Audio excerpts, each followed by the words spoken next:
Hello, and welcome to Full Circle with Sean. I'm your host, Sean, and today we're talking about motivation. So let's jump right in. So, what is motivation? Motivation is the internal drive that compels individuals to take action toward achieving goals. It's as simple as that, right? Now, what are the types of motivation? So, there are basically two types of motivation. There's intrinsic motivation, and there's extrinsic motivation. So, intrinsic motivation is you are driven by your interest or your enjoyment in the task that you're doing or your own goals. Extrinsic motivation is you're driven by external factors like rewards, higher salary, bonuses, stuff like that. But what is motivation not, right? It's not a constant state. Motivation levels can vary day by day, even moment by moment. And it's not solely dependent on external rewards or recognition. Internal satisfaction can play a crucial role of your motivation. In fact, it's one of the misconceptions about motivation is that motivated people are always energetic and enthusiastic. And in reality, everyone experiences ups and downs in both energy and in motivation. There's a lot of people that think that all you need is motivation to succeed. And while motivation is an important factor of that, it is not sufficient for success, right? You need discipline, you need planning, you need knowledge. There's a lot more that comes than just motivation. And then some people think that motivation can only come from within. And it doesn't have to be from within. It doesn't have to be purely intrinsic. There are lots of external forces that can motivate you. I mean, if you ever listen to a song and by the end of the song, you're singing along and you're excited about what's coming up or what you've been thinking about when you might have been a little down before about it. And that's more of an external factor that's helping to motivate you. So let's look at some of the different sources of motivation. So they could be your passion. And here we're talking more about your personal passions. Maybe it's going out and playing soccer. Maybe it's your passion is to sci-fi or, go to all the parties, the sci-fi parties, or, your passion is to meet new people. I mean, there's a lot of things that you can have passions about. You know your own passions. Career ambitions could be your passion. So you motivate by doing the hard yards because you're getting to that next tier that you want to get to because you have ambitions in your career.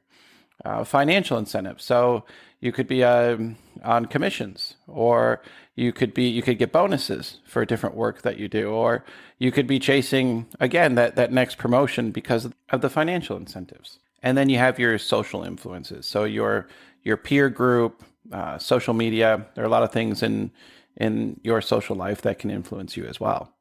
So in looking at motivation, we should look at our personal goals, our personal values, and the interests that we have that drive our individual motivation.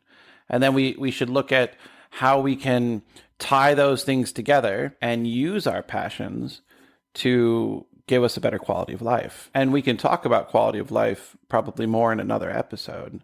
But our quality of life comes from our motivations, comes from what makes us happy, what drives us. And it is really a personal thing. Okay. So what drives me every day? So what does drive me? What drives you every day, Sean? I get out of bed every morning and I put on my pants one pant leg at a time, like everybody else in the world that wears pants. I'm not a shorts person. I'll make that clear. But I get out of bed every day and I think, what amazingly awesome thing is going to happen today? And it could be, I go into work and somebody has cracked something that's been very difficult, and we're changing something that I thought might take a long time, or it's been a long time and we've just cracked it, or somebody's going to come with a problem, a new problem, and I'm going to be able to really think about how to sort that problem. Is this going to lead to a new technology breakthrough? Is this going to regardless, it's going to allow me to work through the different pieces to understand this problem, and it's going to let my brain exercise. And that's what I like. I like to dig into things. I like to find out how to fix them. I like to find out how to change things and be innovative. And that's what my team's about as well, right? So it's not just me. It's the entire team gets to get involved and achieve something amazing. So I get out of bed every morning and I'm like, what is going to happen today? Okay. It doesn't matter what happened tomorrow. It doesn't matter how yesterday ended for me. It doesn't matter if I'm still under stress for other things. It still gets me out of bed because I know that I get to look forward to that part of my day, and I don't know what it's going to be yet, but that's my passion. Okay. If my passion was I look forward to going to the gym every day, I'd love to work out. I don't. I'll tell you right now.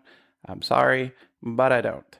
But if that was my passion, I have friends that they really look forward to that. I have friends that run marathons, and they look forward to that every day, and that the personal goals that they set and their heart rates, and it drives them.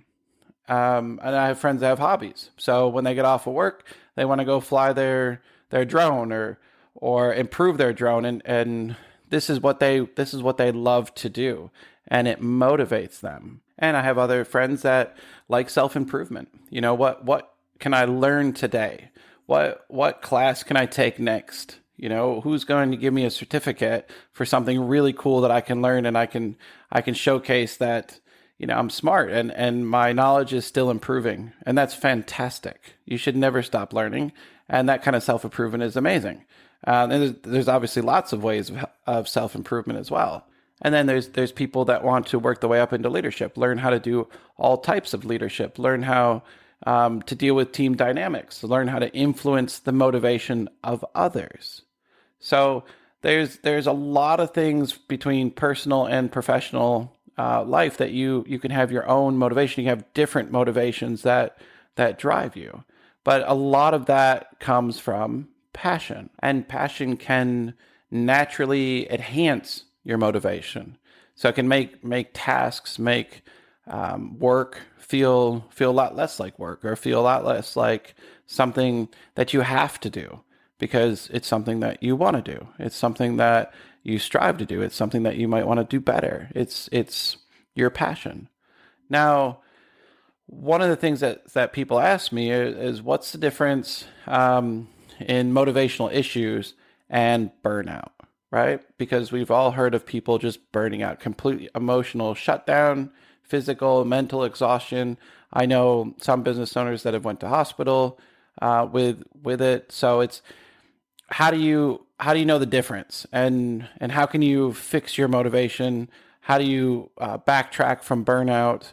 What can you do? So let's start with what is burnout. So burnout is normally due to prolonged stress. That's how you get it, and it includes things like chronic fatigue, always feeling tired, always lacking energy, feeling physically and emotionally depleted, a level of increased irritability. So basically having a shorter temper than you're used to, being easily upset or frustrated in situations that didn't used to really bother you.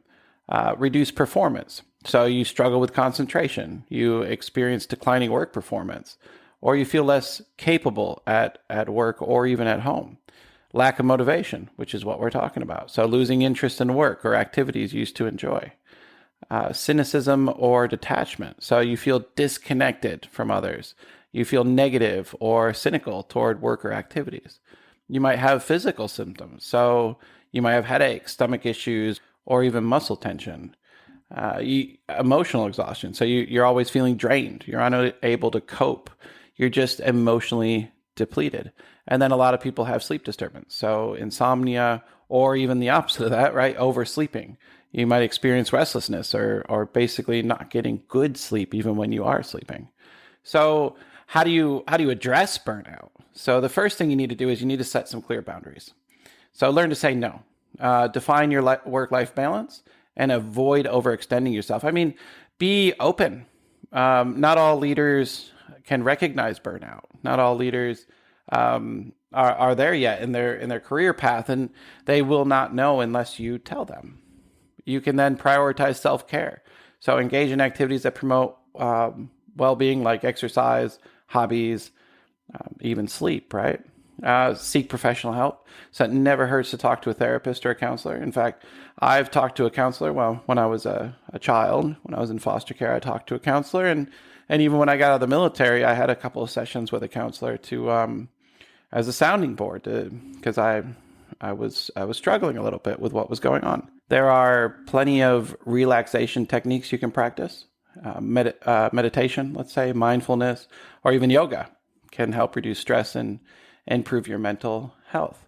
Take regular breaks. So regular breaks in the day can really help to maintain productivity and mental sharpness. And you don't have to be a smoker. You can go out, take a break, get some fresh air. You can reevaluate your goals. I mean, if you're burned out and you're working like that, or just burned out in your life, well, maybe you need to take some reflection as well. Set some goals, set some personal and professional goals, and make sure they align with your values and even your capabilities.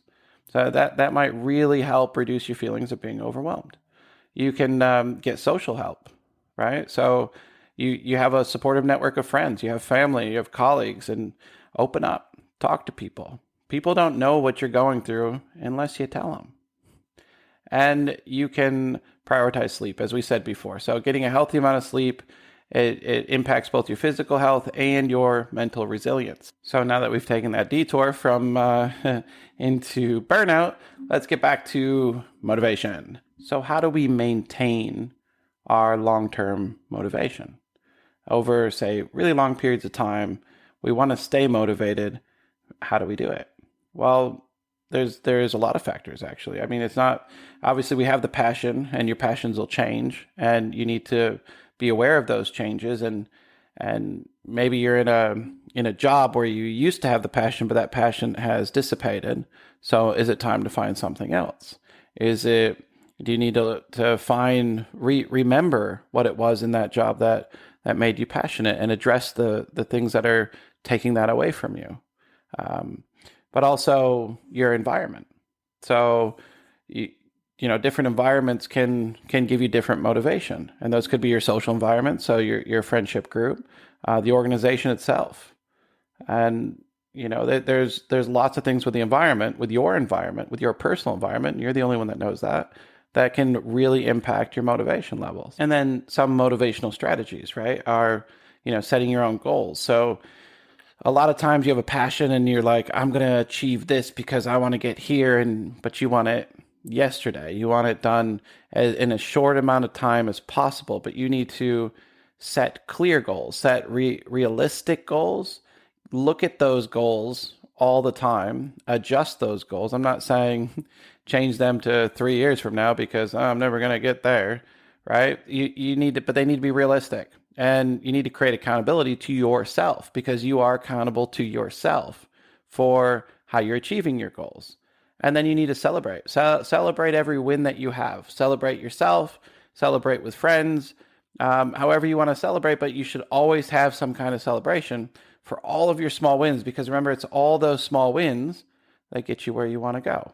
Nobody ever goes from 0 to 100. Everybody has to walk up to the first floor, and then up to the second floor, and then up to the third floor. And that's just the way that life is. And if you jump too fast, some people might go from the first floor to the 30th floor, but the person that put them there probably didn't have the best understanding of being a leader, because they're moving them so quick that they're almost setting them up for failure. And I'm not going to say that in certain circumstances that's always the case. I mean, somebody might have come into an organization on the ground floor, but they actually had the skill set to be at the next level or the level above that. They weren't given that opportunity, so they might move up a little bit faster. But from my experiences, most people need the learning, the time in each level to do really well in the next level. I mean, what's the greatest saying is, fake it until you make it, right? And a lot of leaders will do that. They will do their best to do, when they get promoted to the next level, they'll do their best until they completely learn how to do it. And they'll always be learning different parts of it, but they'll learn how to do it decently within a X amount of time. But until then, they will fake it until they make it. But if you get moved from 0 to 20 or 0 to 30, You have to fake a whole lot of things and learn a whole lot of things, and it's just setting people up for failure, which isn't fair to the person. And as we're talking about motivation, is if you have a setback, if you have a passion and something sets you back, or you do fail, it's not a reason to lose that motivation. It's a reason to learn off of what happened, because, as Winston Churchill says, success is not final. Failure is not fatal. It is the courage to continue that counts. And it's very smart. It's the importance of perseverance, right? The courage to keep moving forward, even when you feel not so motivated, or you've had a bad day. Remember, everybody has a bad day. Not every day you will be highly motivated, but you should have more good days than bad. You should be motivated more times than not in what you're doing. And if you're not, then the standard of care that you're giving to yourself may be too low. You might not be doing the right thing by yourself. And I guess that really ties to strength and vulnerability. Okay? So if you admit, you need to admit to yourself where there's an issue. And then you can also admit to your social group or your friends or your family. And it should be seen by you as a sign of strength, not a sign of weakness. When we reflect on ourselves, we can grow. Okay? So when it comes to motivation, we need to find out why we're not motivated. What is different than it was before? Because something motivated you to do this in your personal life, or somebody motivated you, or you motivated yourself to do something in professional life. So where did it get lost? And then fix that. Okay? It's kind of part of our lifelong learning process. So every challenge, every learning is an opportunity. It's an opportunity to grow. And experiences, if we take our experiences and view them through the lens of growth, we can begin to understand them. And they can teach us very valuable lessons, even about ourselves. And sometimes we need to reflect on that. So again, let's just recap. If you really want to stay motivated and you have these really big goals and sometimes these really small steps you need to reach these goals, celebrate your progress. Remember that there's empowerment through action. So every time that you reach that next step, then you will get more motivated and you will feel closer to that goal. And I understand that we're an instant gratification society now, but this is not how most things work in the world. Sure, with our physical needs, I guess, our material needs, we might get some instant gratification, but in careers and in our personal life and where we want to get to, it's not that way, right? You've all seen the really junk, do this workout and you'll lose 50 pounds tomorrow. I did this workout and within a week I was this thin and whatever, right? But that's doesn't work, or it doesn't work in normal cases, and going that fast is actually not healthy. It's the same as in your career. If you go that fast, it's not healthy. It's not healthy for your mental health. It's not healthy for your stress, and you very well might burn out, and you're going to feel overwhelmed because you need to take the little steps, and you need to learn, and you need to reflect, and you need to grow. But the whole time, if you look at that, if you look at this path, if you set these goals and reflect on these goals and celebrate your wins, and celebrate your failures, okay? Because we're all going to fail, and we're all going to go back a step at certain times in our life, and then we will learn from that, and time will heal that, and we will move forward again. So it's about reinvigorating that motivation when we lose, and finding motivation in the failure that we're going to excel above that loss. And that's not always easy. Definitely not always easy, but we can do it. We've done it. We can do it. We can do it again. And that's what sets us apart. But it does become a lot easier to stay motivated if you're connected to your passion. And I would like to take a second to talk about passion. So your passion, somebody else's passion, everybody's passion is going to be different. Okay, sure, you might share similarities with certain people on your passions.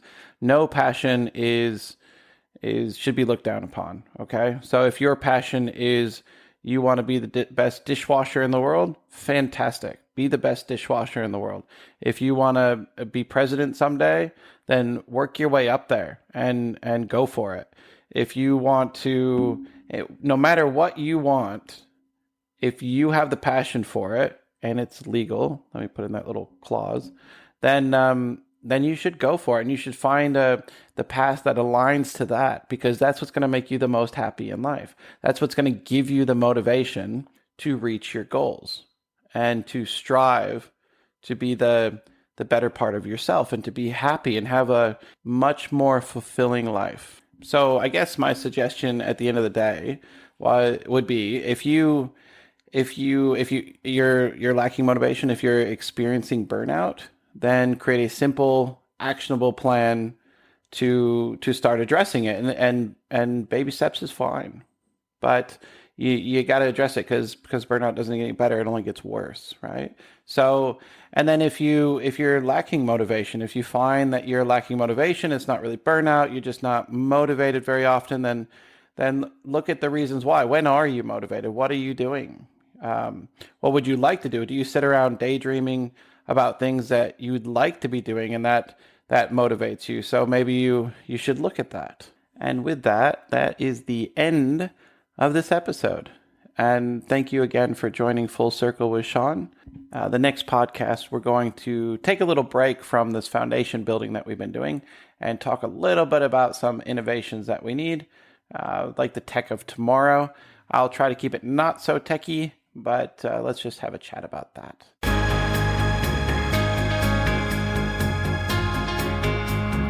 End of the road, we've come so far in the circle of life. With Sean we're stars, from the depths of care to the force we go. In the twists of life we reap and sow. Journey on through every phase, find your strength in the darkest of days.